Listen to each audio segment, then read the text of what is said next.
Gorakhpur express news देखने वाले सभी दर्शकों को गांव वाले रिपोर्टर विष्णु प्रभाकर का नमस्कार है। आने वाले समय में 2022 विधानसभा का चुनाव है।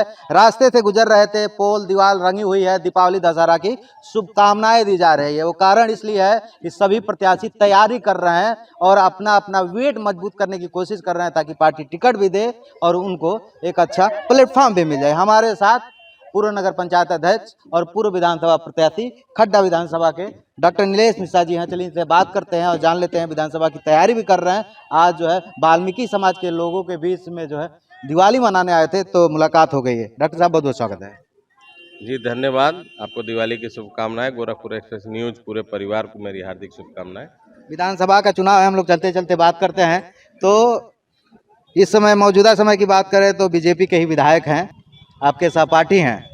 आप पूर्व नगर पंचायत अध्यक्ष भी रहे हैं। प्रधानमंत्री नरेंद्र मोदी स्वच्छता पर विशेष ध्यान देते हैं, लेकिन हम आपके नगर पंचायत पे जिस रोड पे ही चल रहे हैं, गंदगी का अंबार लगा है और आप पूर्व में नगर पंचायत अध्यक्ष भी रहे हैं। तो आखिर आपकी सरकार है केंद्र में, प्रदेश में, और आप खुद एक प्रतिनिधि रहे हैं, तो अपने शहर को क्यों नहीं साफ सुथरा कराने का कुछ प्रावधान कराते हैं? देखिए, इस बात से मैं सहमत हूं। वास्तव में मेरा कस्बा काफी गंदा हो चला है और आप सीधे परिणाम देखें। हमारी पडरौना नगर पालिका है, हाटा नगर पालिका है, जहां भारतीय जनता पार्टी के चेयरमैन है। मैं खुद चेयरमैन रहा हूं और आज भी लोग कहते हैं कि मेरे समय में, मैं आपकी प्रशंसा नहीं करना चाहता, लेकिन आज भी लोग कहते हैं कि मेरे समय इतनी सफाई और कीटनाशक का छिड़काव या फॉगिंग कभी नहीं हुआ। मैंने प्रत्येक विद्यालयों में और ग्रामीण लोगों को पहले बार आरओ सिस्टम दिया, छोटे बड़े सभी विद्यालयों में दिया बच्चों को स्वस्थ रहने के लिए। तो यहाँ पे सपा के चेयरमैन है और उनका काम सफाई को लेके एकदम निगेटिव रहा है और सभासदगण हमारे आंदोलनरत है। जो कानूनी प्रक्रिया है, एक वैधानिक चुना हुआ प्रतिनिधि है, उसके खिलाफ तत्काल तो कार्रवाई नहीं हो सकती, लेकिन वो प्रक्रिया में मुझे लगता है कि ये जो उनकी लापरवाही है उनके लिए भारी पड़ेगी और शीघ्र ही उनके खिलाफ गंभीर कार्रवाई होगी। आप उत्तर प्रदेश के मुख्यमंत्री योगी आदित्यनाथ के करीबी माने जाते हैं, उनके साथ तमाम कार्यक्रम भी किए हैं।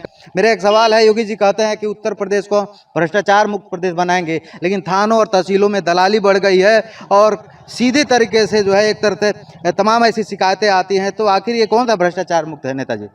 आप पहली बात ये देखिए कि जितने भ्रष्टाचार के प्रमुख केंद्र थे, मैक्सिमम चीजें ऑनलाइन हो चुकी हैं।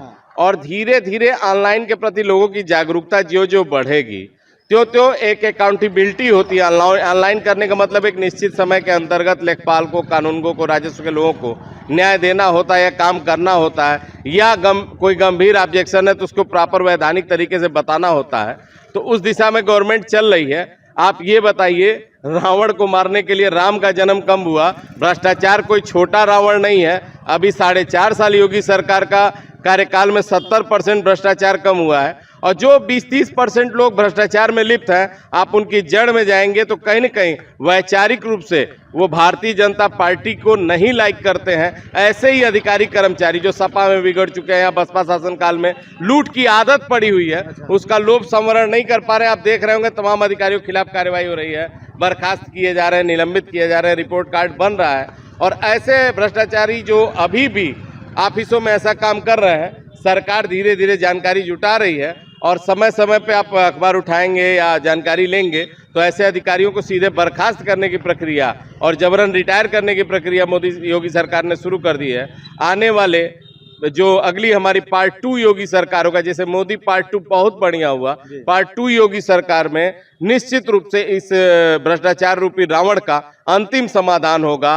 अयोध्या जिस तरह जगमगा रही है, उसी तरह भ्रष्टाचार मुक्त उत्तर प्रदेश भी जगमगाएगा। बड़े स्तर पे भ्रष्टाचार मुक्त हो रहा है, तमाम प्रोसेस सरकार ला रही है, लेकिन छोटे स्तर पे एक व्यक्ति जो है नॉर्मल थाने पे जब एक FIR तहरीर देने जाता है तो बिना पैसे दिए पुलिस वाले सुनते नहीं है। वो भ्रष्टाचार कैसे खत्म होगा? क्योंकि एक थाने में जो मौकिल होता है, जो जाता है अपनी अपील, अपनी पीड़ा बताने, वो कहीं ना कहीं एक बिल्कुल लोअर फैमिली से होता है और बहुत परेशान होता है। तो जो अपना दुख बताने के लिए जाता है कि उसका दुख हारा जा रहा है, लेकिन उसका दुख और बढ़ा दिया जाता है थाने में, इस पर क्या सोचते हैं? देखिए, गांव-गांव विधिक साक्षरता के शिविर लगाए जा रहे हैं कि लोग जागरूक हों।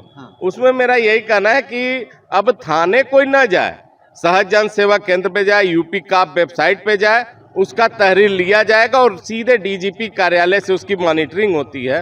तो अब कोई थानाध्यक्ष या कोई थाने का मुंशी पैसा लेके FIR करेगा ये जरूरी नहीं है।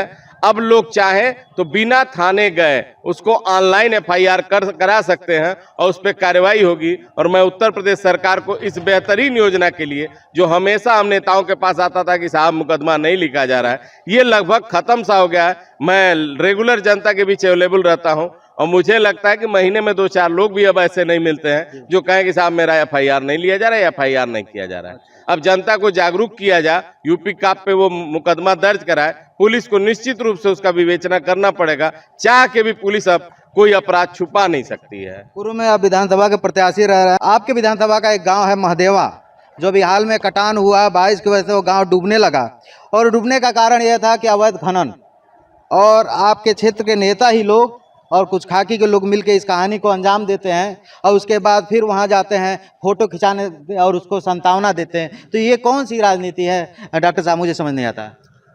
देखिए, इस मामले में मैं सीधे तौर पे किसी एक आदमी को आरोपी नहीं बना सकता, एक पूरा सिस्टम होता है। कहीं न कहीं गांव में भी कुछ ऐसे तत्व रहे होंगे जो शेल्टर दिए होंगे, और कोई भी नेता ट्राली पकड़ के नहीं बैठ सकता है। ये काम प्रशासन का है। और जो मैंने कहा कि कुछ अंश जो भ्रष्टाचारी अधिकारियों के बचे हुए हैं, उस अंश के कारण कुछ कमियां हैं, वो चिन्हित हैं और समय समय पर उनकी कार्रवाई हो रही है।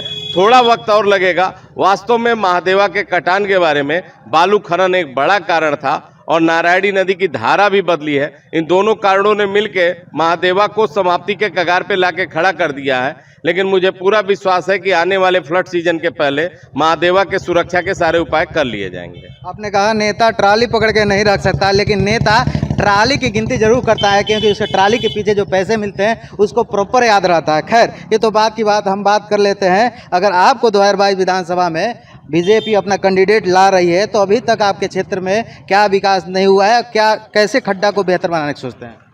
देखिए, हमारे क्षेत्र को विकास तो योगी सरकार, मोदी सरकार इतना कर दी है कि हर गरीब के मुंह में निवाला। भी आपने सुना होगा कि मार्च तक हम फिर राशन मुफ्त दे रहे हैं, महंगाई थोड़ी बढ़ी है तो हम तेल और दाल भी दे रहे हैं। लेकिन मेरा अपना मानना है कि जनप्रतिनिधि का सबसे जरूरी काम होता है कि जनता के बीच अवेलेबल रहना। मेरी प्राथमिकता है कि सबसे पहले मैं जनता के लिए 24/7 उपलब्ध रहूं, जनता की हर बातों को सुनूं। जो मेरे नेता सब काम नहीं कर सकता, सब जनता के सभी अपेक्षाओं पे खरा नहीं हो सकता, पूरा किया जा सकता, लेकिन जनता की मैक्सिमम अपेक्षाओं के लिए 2 कदम चला जरूर जा सकता है। उपलब्धता मेरा होगा और पेशे से चिकित्सक हूँ। मेरा पहला फोकस होगा कि खड्डा क्षेत्र में अभी भी महिला चिकित्सकों का, बच्चों के डॉक्टरों का पूरा अभाव है, उसको पूरा कर सकूं। और हमारे क्षेत्र में स्किल डेवलपमेंट के कम विद्यालय हैं, तो मैं औद्योगिक और तकनीकी कॉलेजों पे जरूर ध्यान दूंगा कि हमारे क्षेत्र के युवा बेहतर शिक्षा ले सकें, तकनीक शिक्षा ले सकें,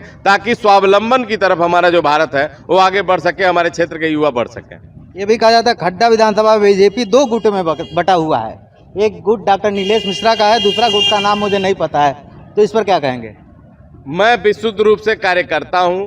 अगर आपने कहा कि सोशल मीडिया पे सभी नेता सक्रिय, आप मेरा सोशल मीडिया देखिए और शायद ही आपको कोई ऐसा नेता दिखेगा जिसके साथ मेरा कार्यक्रम या कार्यकर्ता न होता हो।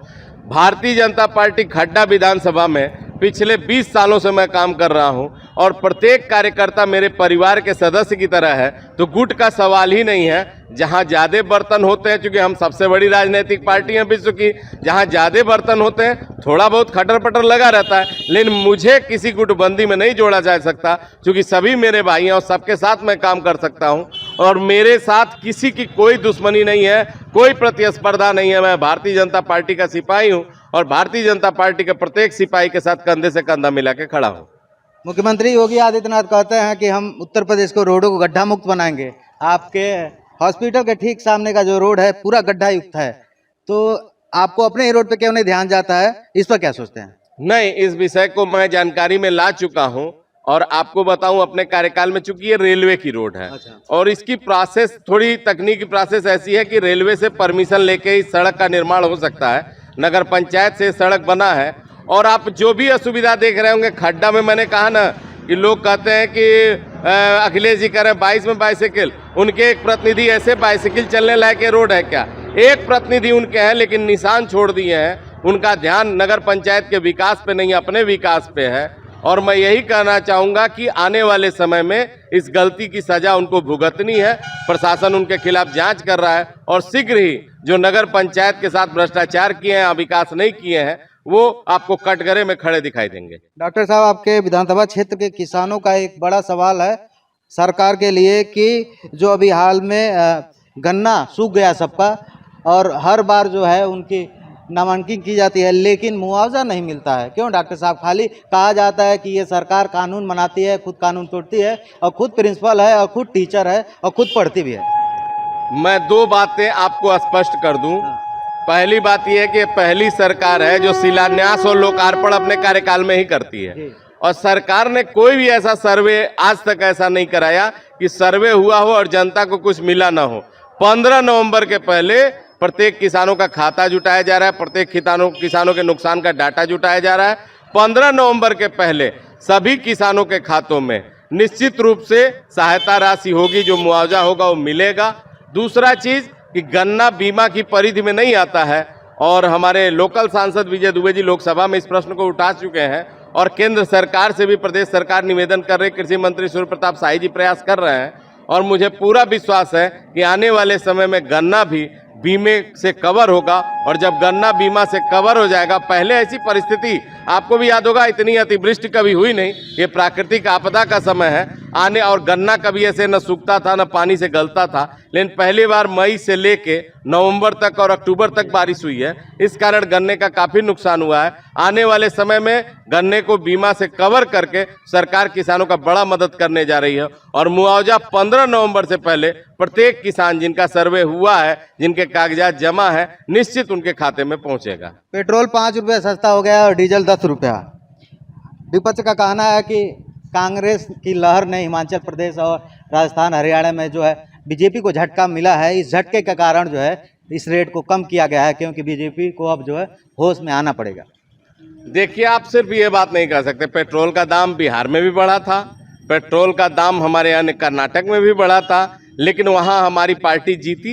कभी कभी होता क्या है कि स्थानीय परिस्थितियों के कारण, स्थानीय जनप्रतिनिधियों के कामकाज के तरीके के कारण भी दल को हार का मुंह देखना पड़ता है। इसे पार्टी की हार नहीं, मैं प्रत्याशी की हार मानता हूँ। वो प्रत्याशी जो मार्केट में थे, जो लड़ाए गए थे, वो जनता के उम्मीदों पे खरे नहीं उतरे। विपक्ष ने जो उम्मीदवार दिया उस पर जनता ने ज्यादा विश्वास किया। ये क्षेत्रीय समीकरण के आधार पे होता है, कहीं जातिगत इक्वेशन चलता है, कहीं कोई क्षेत्रीय इक्वेशन चलता है। मैं इसे बीजेपी की हार नहीं, प्रत्याशी की हार मानता हूं। अगर महंगाई की वजह से बीजेपी हारती तो शायद उपचुनाव की सारी सीटें बीजेपी हार जाती।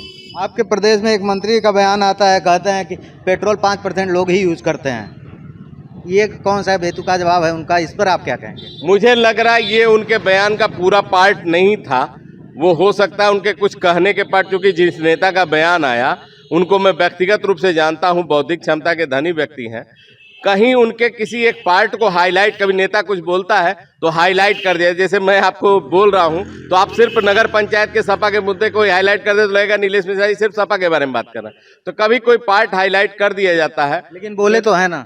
अगर उन्होंने बोला है तो, अगर सिर्फ यही बोला है तो भले मेरे पार्टी के नेता हैं, वो गलत कर रहे हैं। आज छोटे व्यापारी से लेकर, मझोले व्यापारी से लेकर निम्न वर्ग तक मोटरसाइकिलें हैं, और धनतेरस को जिस तरह मोटरसाइकिलें बिकी हैं, मुझे बड़ा आश्चर्य हुआ। खड्डा जैसी जगह में 100-150 मोटरसाइकिलें छोटे टाउन में बिक जाती हैं।